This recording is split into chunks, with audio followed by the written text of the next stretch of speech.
Hey, welcome into the Stinkin Truth podcast. Mark Schlarth alongside my co-host Mike Evans. Thank you so much for listening to us. And it's week 4. It's a week 4 breakdown, Mike. The moneymaker picks are in. I'm still kicking your ass, although I took one on the chin a little bit last week, which is not like me, but I'll rebound this week. So anyhow, how you doing, buddy? I'm good. The comeback has begun. It's going to be the comeback for all ages. What are you wearing? What's this? This is my Legends jacket right there.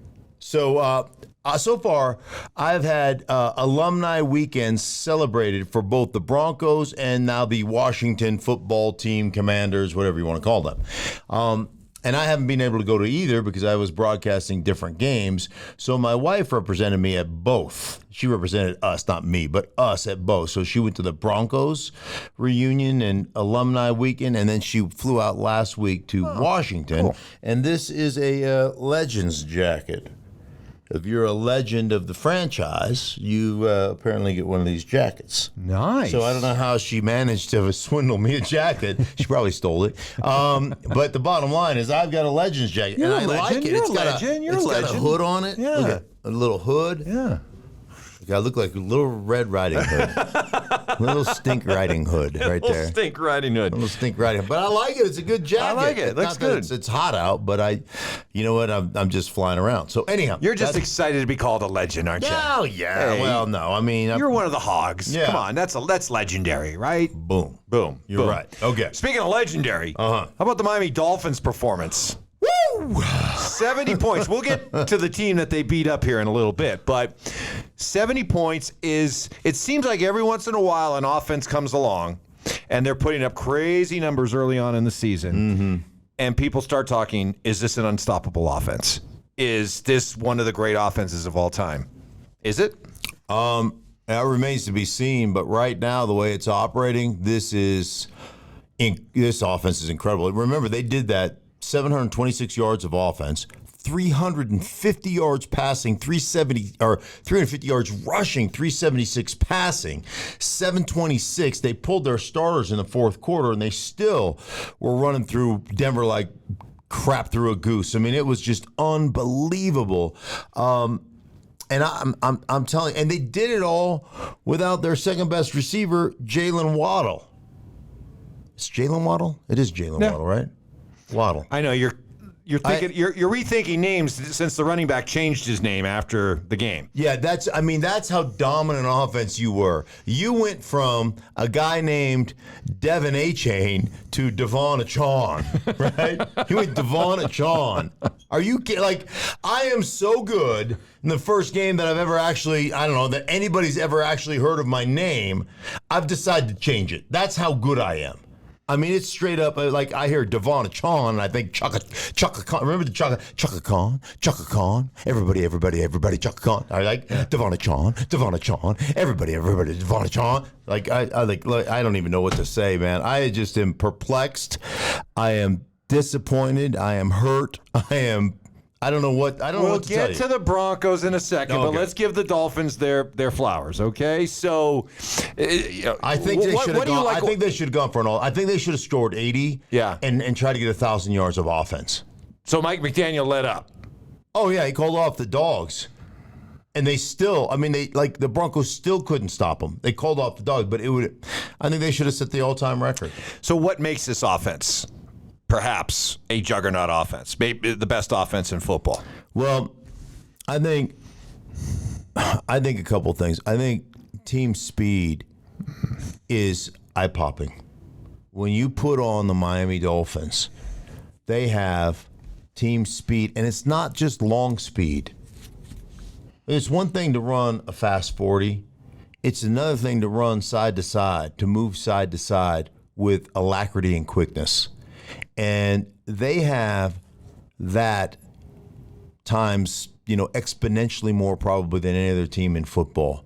Like, their short burst speed, their quickness is eye-popping.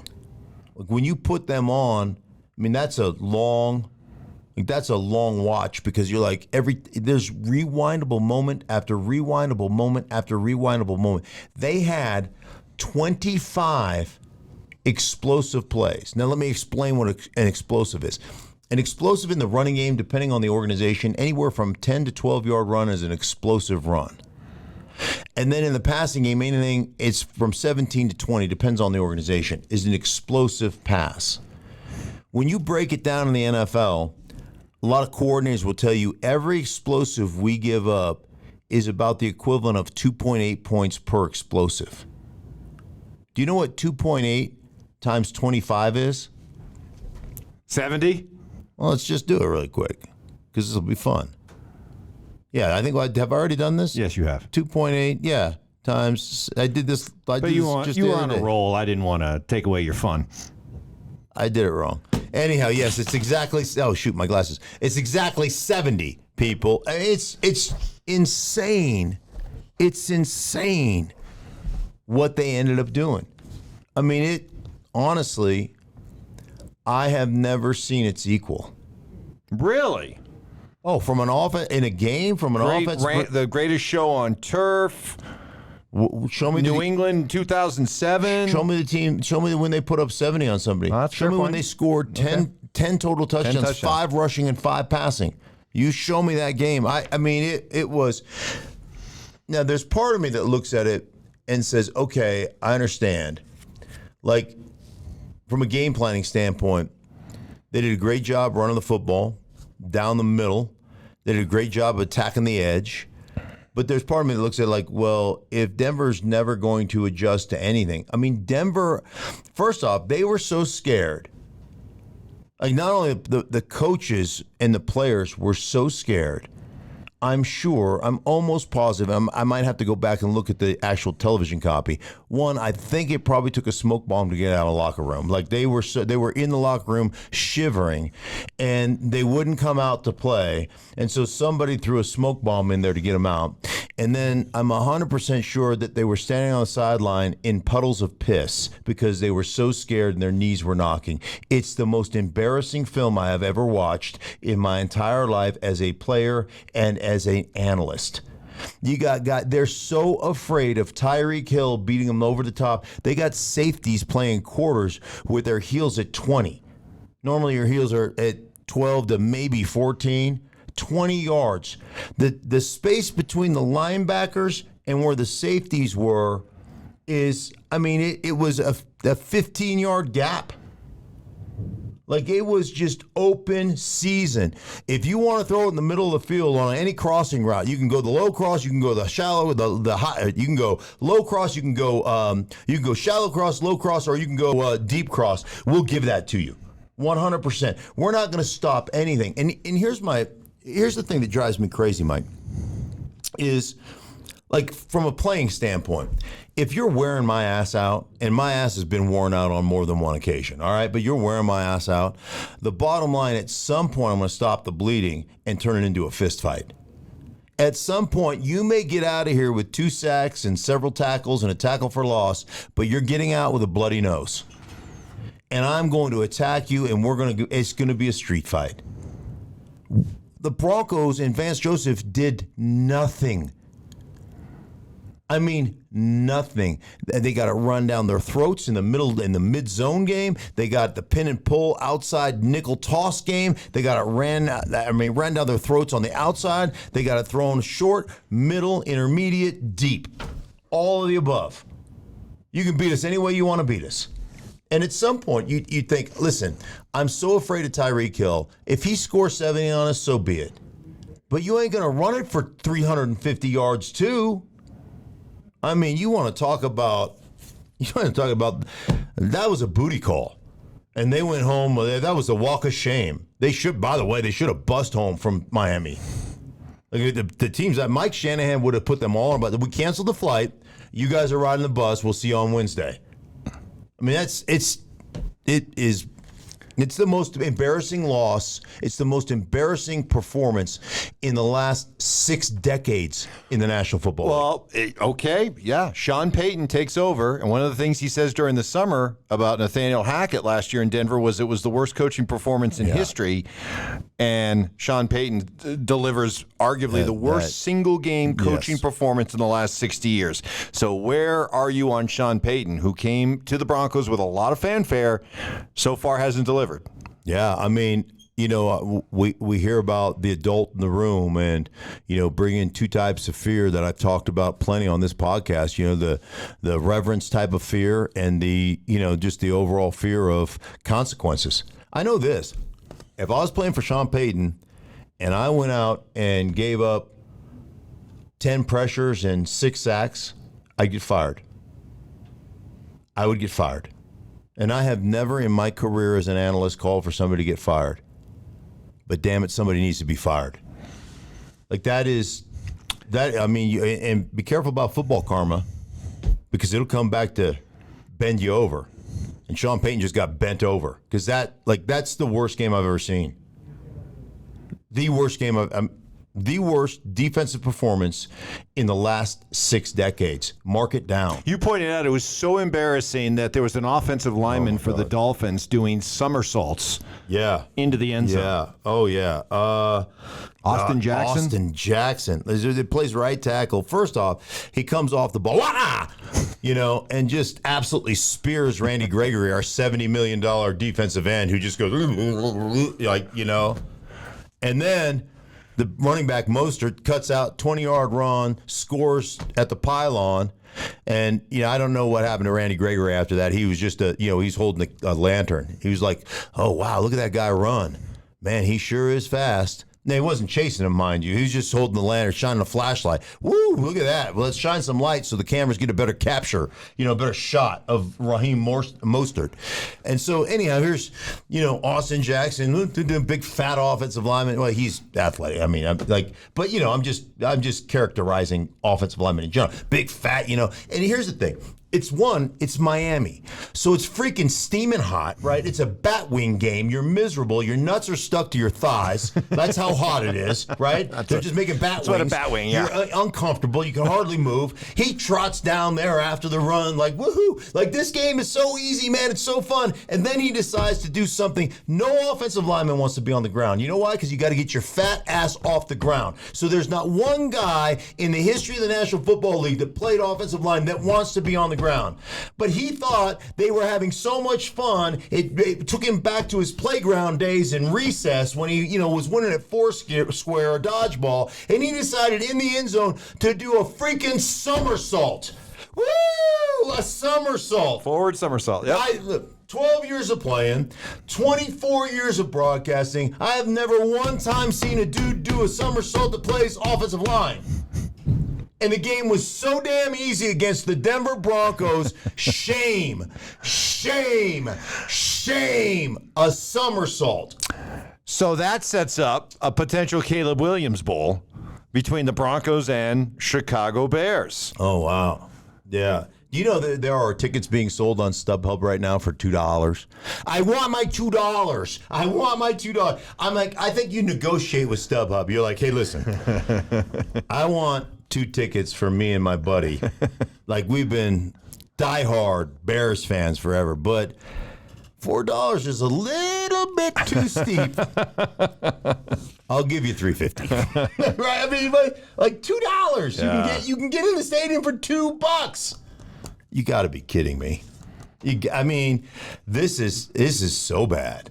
This is so bad. And meanwhile, in Chicago, let's not let the Bears off the hook. In Chicago, they played another horrible game against the Chiefs. So much so that I think it was one of the local papers. You know how they give out the grades? Yes. Yeah. Straight Fs. Yeah. Everybody got an F. Right. And their game was actually closer than the Broncos game. Yeah. Well, I think the Chiefs were up like 41-0 before they called off the Dogs and gave a courtesy 10 points. That's an abject disaster as well. And we all thought it was Brandon Staley that was going to be the first to be fired. And he tried. He tried his damnedest last week. You went for it with what, 2 minutes and change, with the other team having 2 timeouts and a 2-minute warning. I think they had the 2-minute warning from your own 24-yard line and didn't convert. Like, you're up 24-20. You tried to give the game away. You tried to screw that thing up. There goes the analytics talk again. I'm sorry, I don't even mean to get on this analytics talk. But think about it. No, please tell America how you feel about analytics and those that do analytics. I think it's absolutely horseshit because there's no context in analytics. Who's the quarterback on the other side? Right? I mean, does a 4th down and 1 from, let's say, the plus 42, does a 4th down and 1 in the first quarter have the same gravitas and weight that a 4th down and 1 in the fourth quarter with the game on the line has? The answer is no. 2-point conversions. Let's talk about 2-point conversions. Right now, it's all about leather rage. Let's go for 2 points. Like if we're down, we just go for 2 points because eventually you're going to get one. How many 2-point conversion plays have you practiced? How many do you love and how many do you just like? Think about that, because maybe it's changed a little bit, but it hasn't changed much since I was playing. We had 1 2-point conversion against any team that we loved. The rest of them were just plays. One we loved, the rest of them just plays. Oh, but the analytics people will tell you go every time. It works. Hey, 60% of the time it works every time. They're like Sex Panther. So they'll tell you that. How many have you practiced? Do you know how many? You know how much goal line we do on a week-to-week basis? How many goal line plays does the NFL team run during practice in the week? 5? 5. You're right. Oh, okay. 100%. On Fridays, we run 5 goal line plays. How many 2-point practice plays do we run? 3? Maybe 1. Maybe 1. Maybe we don't run any. Maybe it's part of our goal line package. We like this against. We don't run it. And let me ask you this: if you score, let's say 3 touchdowns, but in those 3 touchdowns you scored, they were all outside the 12-yard line. How many goal line reps have you gotten in that game? Let me tell you right now. Now I'm no mathematician, but that's 0. You've gotten 0. So now can you set anything up off of what you did on goal line? The answer is no, because you weren't in goal line. But now all of a sudden I'm on the 3-yard line. I'm going to run a goal line play that they haven't had to defend. So every time you line up from that position, guess what happens? This is brand new to them. They have a check. They know exactly what they're going to do. You can't essentially bait them into doing something and doing something off of that because you haven't run those plays. I get it. I get the information, but the situation changes on a consistent basis, and that's why coaches still need to make decisions. So Brandon Staley, pull your head out of your ass and make a decision that actually behooves your football team, not just we're going to go for it on every opportunity we get. Just when I think you can't be the first guy to get fired, Matt Eberflus shows up with Chicago. Hold my beer. Right, exactly. You think you're bad. Wait till you see our organization. Yeah, this is the absolute garbage bowl. Well, think about how things have gone badly, and certainly not as expected. The Jets. But you think about the Jets and Hard Knocks and the best TV ratings for Hard Knocks in well over a decade. And you yourself saying that you thought the Jets would end up winning the AFC East. Aaron Rodgers goes down, and now you got poor Zach Wilson out there being called out by a legend in Joe Namath saying he's done with him. Send him off to Kansas City to back up Patrick Mahomes. And now the Jets get Kansas City. Where do they go from here? You got people arguing with coaches on the sidelines. You see this thing being stabilized at all? Or is it only going to continue to spiral? Yeah, I mean, Zach Wilson, at this point, that's. Let me tell you why I suck at golf.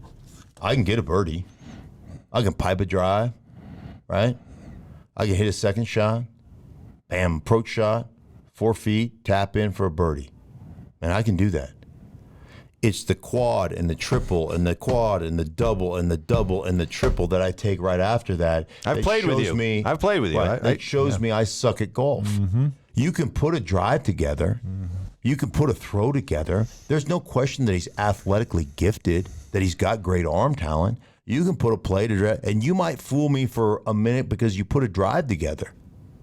But it's only a matter of time before you take a shit in your helmet. And that's who Zach Wilson has been to this point. That dude will turn more 2-yard sacks into 12-yard minus plays than probably anybody I've ever watched. And at some point, who's going to have balls enough within that organization to rip that stupid little headband off his head, Daniel LaRussa, and toss it in the garbage and say, you haven't earned the right to walk around in a headband? I mean, at some point, he needs a knot yanked in his chain.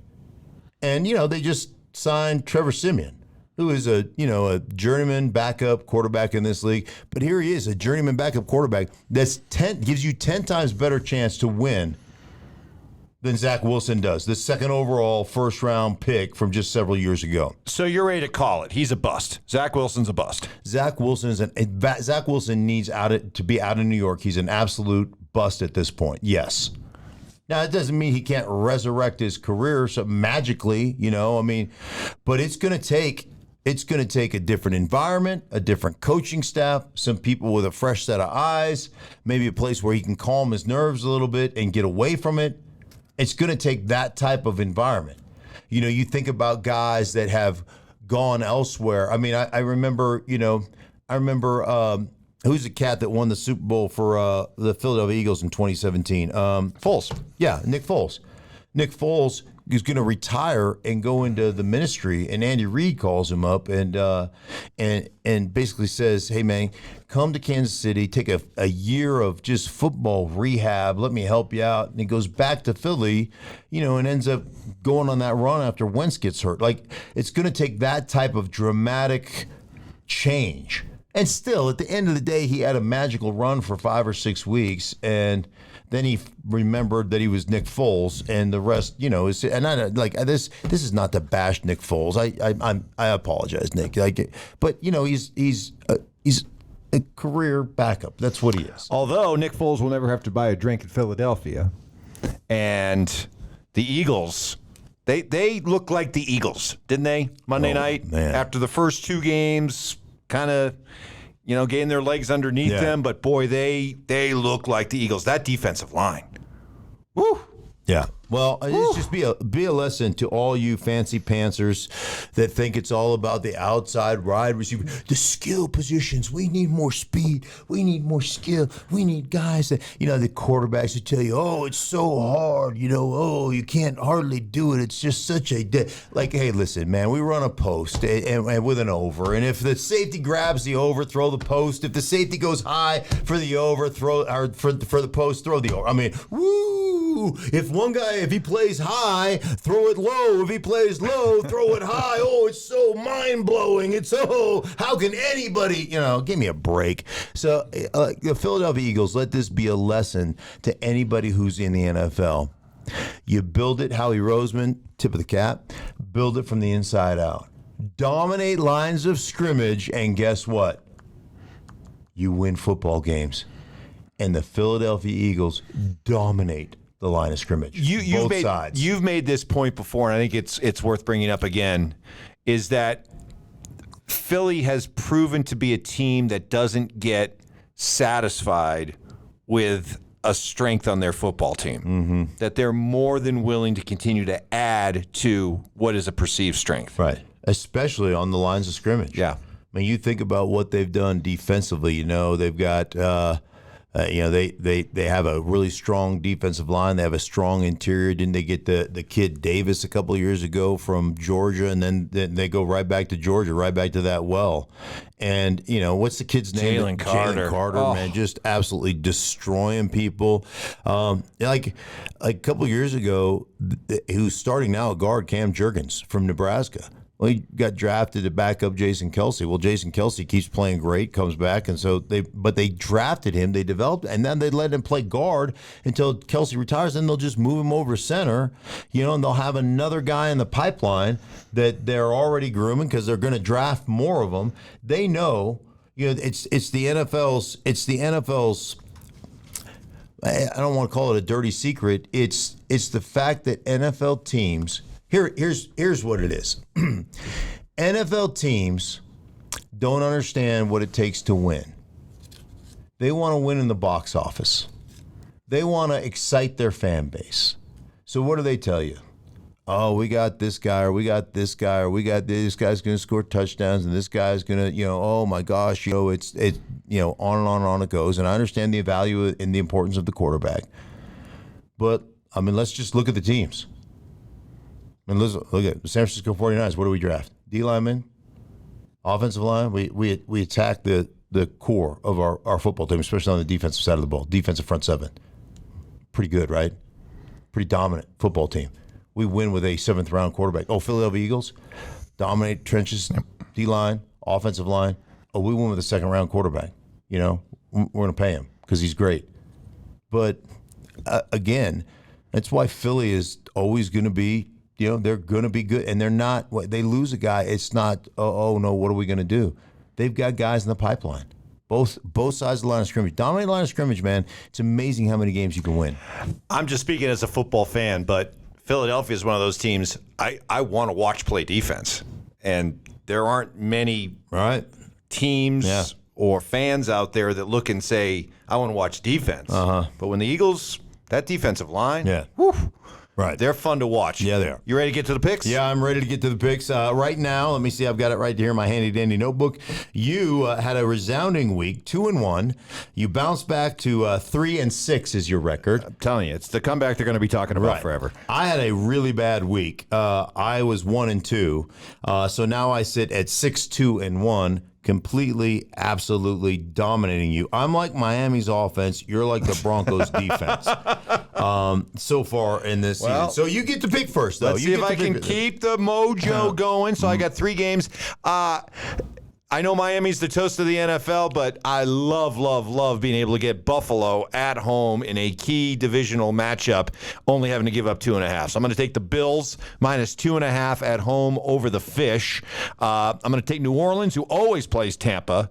Really tough, even when Brady was there. New Orleans at home. Jameis Winston, I think will play really well when given the chance. Okay. I'm going to take the Saints minus 3. I think he'll play really well for Tampa, but go ahead. I'm going to take the Saints minus 3 over Tampa, and then I'm going to take Monday night, I'm going to take the Giants better than they've shown thus far back home in an even pick'em game against Seattle. I'll take the Giants. So what do you got? You know, I decided that my theme this week was put your money where your mouth is. Okay. And so this whole season so far in me kicking your ass, I have told our fans here that you can go with me, go with a winner, and make money, or go against Mike, and you can make money that way too. And last week, I'm just believing that last week was a complete and total outlier. Like that was absolute dumb luck. You stumbled into 2-1. Stumbled, okay. You stumbled into 2-1. Into 2-1. All right. So I decided, since you picked first this week, I was just going to let you pick. I didn't even look at the rest of the spreads. I don't even care. Oh, you. I'm going 100% opposite of you. Dick. So you took Buffalo. Yeah. I'll go Miami, obviously. Such a jerk. You took New Orleans. I'll take Tampa. You took the New York Giants. I've got Seattle. We'll see how it falls. I think it's a brilliant strategy. We'll see how that works there for you, Cotton. I'm really excited about this. Yeah. All right. Okay. Hey, for everybody involved in the Stinkin Truth podcast, we thank you so much for listening. Please share it with your friends, pass it along, do whatever it is you do. And until next week, after these games and after this colossal beatdown I put on Mike, we will talk to you next week early.